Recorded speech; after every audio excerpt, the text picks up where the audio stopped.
Tarun ji, Boolean market को लेकर क्या आउटलुक है? जिस तरह से ग्लोबल इक्विटी मार्केट में बिकवाली दिख रही है, डॉलर वापस से रिकवरी दिखा रहा है, क्या लग रहा है आगे क्या हो सकता है यहाँ? हाय, गुड मॉर्निंग विशुमोहन जी। सर्टेनली देखिए, अभी जैसा कि हम कंटिन्यूअसली बोल रहे हैं, अभी भी हमको गोल्ड के अंदर वीकनेस लगती है। जिस तरीके से 19.5 साल के हाई पर डॉलर इंडेक्स है एंड 104 काफ़ी अच्छा रेजिस्टेंस है। अगर इसके ऊपर प्राइसेस चलना चालू करेंगे तो डॉलर इंडेक्स में फर्दर रैली आएगी and which will have a negative impact on the gold and silver. Certainly अभी हमको ऐसा लगता है ग्रेजुअली $40-50 और स्लिप करेंगे गोल्ड के अंदर एंड डोमेस्टिक मार्केट में आई थिंक 52,500 के ऊपर प्राइसेस इजीली नहीं जाएंगे एंड जब तक उसके नीचे है देयर इज स्ट्रांग ऑड्स की आने वाले सेशन में हम 49,000 तक गोल्ड के प्राइसेस आते हुए देख रहे हैं। बात करते हैं सिल्वर की, आई थिंक सिल्वर 70,000 के आसपास काफी अच्छा सेल होता है एंड जब 60,000 के आसपास आता है तो वो एक अच्छा रिवर्सल देता है। तो सिल्वर की केस में भी prefer to see 60,000 या उसके नियर बाई ट्रेजेक्टरी में एग्जैक्टली प्राइसेस कैसा रिएक्ट करते हैं। Based on it we will try to place a position, but gold के अंदर I think one should be on selling side. Okay, चलिए अब बात कर लेते हैं कुछ एग्री काउंटर्स की। एग्री मार्केट में स्पाइसेस काफ़ी कमज़ोर है। तरुण जी, क्या लग रहा है? कोरिएंडर काफ़ी टूट गया है, 8 से 9% की गिरावट आ चुकी है कल से, और आज कल 6% का लोअर सर्किट था, आज भी 2 से 3% की गिरावट दिख रही है। स्पाइसेस में क्या है आपका व्यू, और कुछ खरीदारी के लिए लग रहा है कि यहाँ पर खरीदना चाहिए कुछ?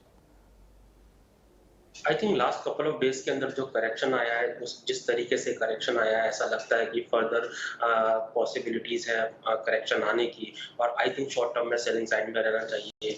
बात करते हैं कोरिएंडर की, हमें लगता है कि फर्दर 4-5% का correction from current market price आ सकता है।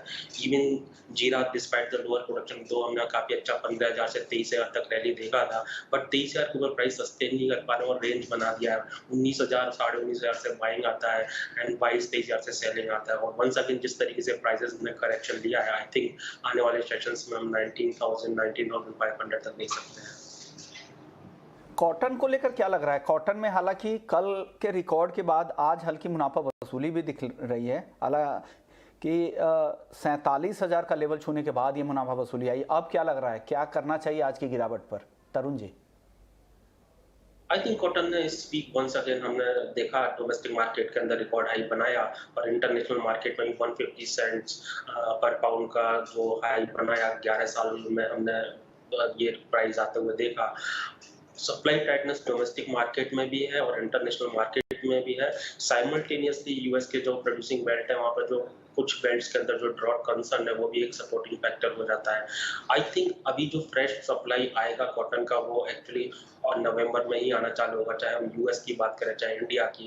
एंड इंडिया में वैसे ही क्रॉप काफी कम था और अभी जो इंपोर्ट का ऐलान किया, वो इंपोर्ट जो आना चालू होंगे वो अभी उनमें टाइम लैग लगेगा, प्रॉब्ली जुलाई एंड में आना चालू होगा। और जितना डेफिसिट तकरीबन डेफिसिट है 45 लाख बिल्स का, एंड हमारा ऐसा मानना है उसमें से 10 से 12 लाख बिल्स का ही इंपोर्ट कर पाएंगे। तो नो डाउट जिस तरह से सप्लाई टाइटनेस है, जब तक फ्रेश क्रॉप इंडियन मार्केट में नहीं आएगा, कॉटन के प्राइस जो है वो सपोर्टेड रहेंगे and we won't be surprise. As already said, हम इस काउंटर में दिसंबर से ही तेजी गिर रहे हैं। देयर इज हाई पॉसिबिलिटी 50,000 भी कॉटन के प्राइस दिखाएं।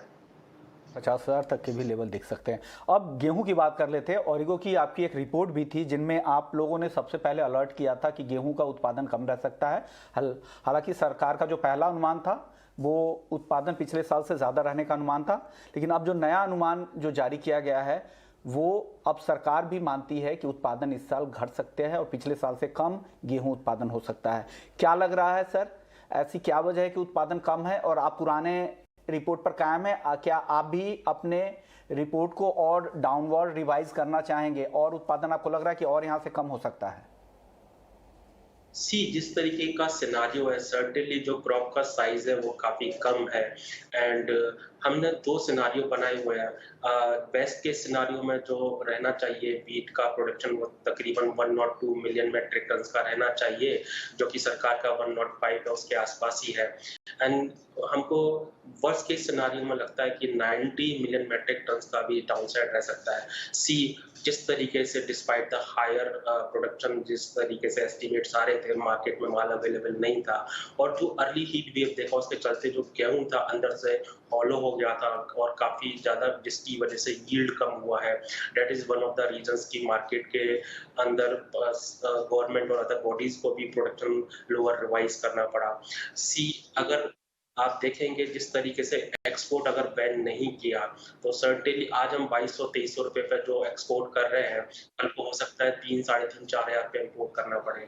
सप्लाईज काफी टाइट है और वो साफ दिखता है इवन एफसीआई के प्रोक्योरमेंट से भी। उनका 44 मिलियन मैट्रिक टन का टारगेट था और अभी तक वो खाली 16.5 ही कर पाए हैं, और इस सीजन में हमको लगता है कि वो 20-22 मिलियन मैट्रिक टन से ज्यादा नहीं कर पाएंगे।